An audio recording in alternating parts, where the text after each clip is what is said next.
Okay, so my first question for you, Mr. Rathbun, is while I was doing my research, I saw that you got into broadcasting during the age of 12, the early age of 12.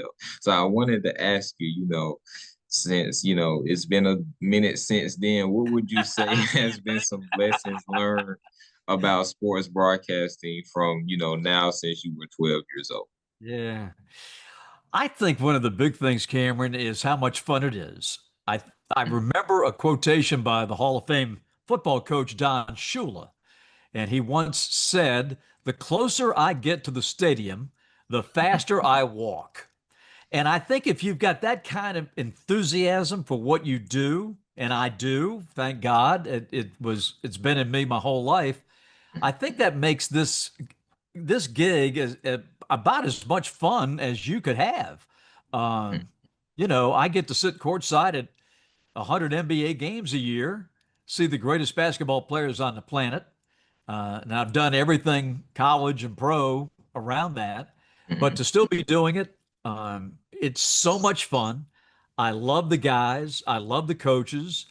I can't wait to get to the next game. I'm absolutely fish out of water now that our season is over, and I am ready to go back to work right now. So I think the biggest thing is just the enthusiasm that you have for it. If you love what you do, it doesn't seem like work. Another thing that I've noticed over the years, typically when it comes to doing games live, you usually have different people that you're working with.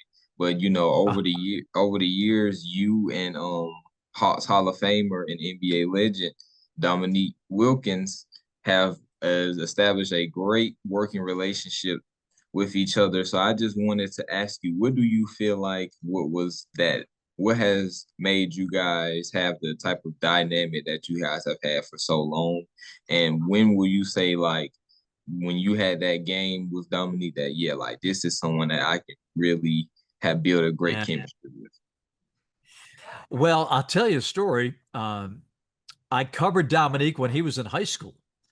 He's Mhm. 5 years younger than I am. And when I was just getting started, the high school that I broadcast for in North Carolina played his team in Mhm. Washington, North Carolina in the state tournament. So I got a chance to do Neek then. I broadcast Neek at Georgia in the NIT one year, and then I broadcast Neek in the NBA. So I have always been a big fan of Dominique Wilkins. I've known him since he was a junior in high school, and I think he's such a great Hawks legend. Um, and being the voice of the team, you just naturally are attracted to him.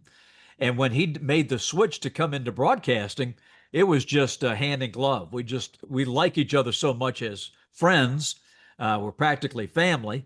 Um, I think that helps a great deal, and it just works.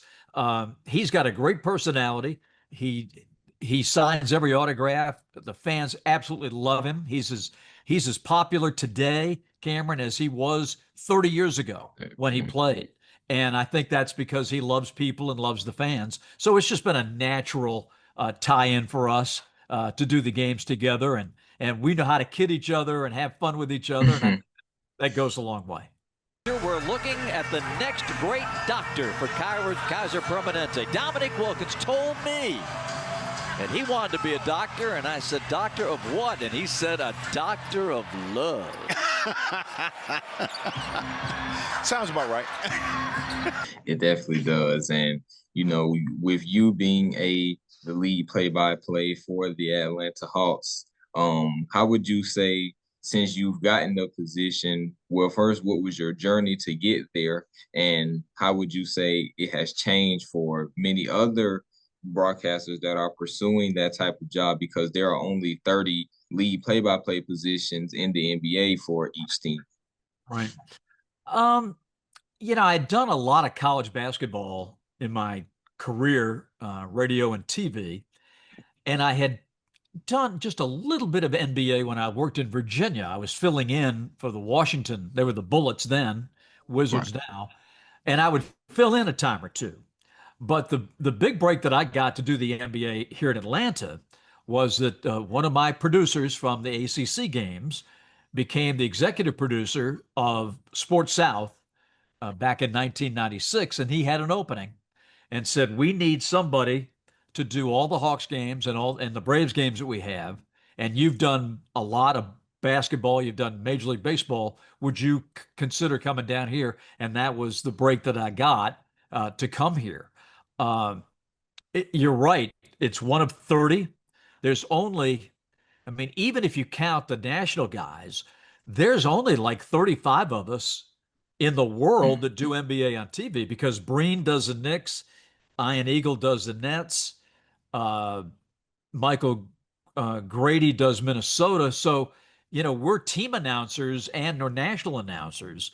So there's only, Dave Pash, and maybe just a couple others that's it. These are all the guys that do the NBA. So it's a very select group. I'm very privileged and honored to be in this chair. And I think that's one of the reasons that I wake up every day so fired up, because I know how lucky I am to be doing what I'm doing. Yeah, and that's great. And I know the last question that I would have, you brought up Mike Breen and Ian Eagle and guys like that, Kevin Harlan, just prominent voices when it comes to broadcasting the NBA and just broadcasting, sports broadcasting in general. Every one of those guys have either that signature catchphrase. Curry comes free, gets the ball, puts up a three-pointer. Bang! Steph Curry nails the three-pointer. Clark in a straight check. Oh, he didn't need to do that. He threw it away. Or that signature voice that comes with them. How would you say how long did it take you to find your voice and to be able to know, like, out of all of these top guys that broadcast the NBA and these big sports, I'm also one of those at the top because of the work that I put in? Yeah, I think you have to be you. There's only one Mike Breen. There's only one Kevin Harlan. There's only one Vin Scully. There's only one, because I think we just did it uniquely. We didn't try to copy anybody. We didn't try to do it like our bosses thought we should do it. We just were ourselves. And I think that natural enthusiasm is what distinguishes all of us from maybe the rest of the pack, because we all have a unique style. Kevin's much different than much different from Ian Eagle. All the guys that do the games, we're all different. And I think a lot of it is the market we're in as well. Maybe Ian Eagle's play-by-play doesn't go over so well in Oklahoma City. Dinwiddie on the drive, gets to the rim. He is him winning. And the guy in Oklahoma City might not be as well known and versed in New York. So I think we all fit into our markets uniquely, and that helps a great deal. But I think it's just being yourself, finding that style that suits. I think the more you learn about the game, that alters your style. I am so much better now than I was when I started. It's not even close, because the experience is one thing, but it's the learning of the game. I think we all have to be students of the game to keep up with the players. There's 600 guys that played in the NBA this year, at least one game. And I better know pretty much all 600. Yeah. And that's a challenge, They come and they go. But that, to me, is the fun of it, too. So I think you got to stay on top of your game.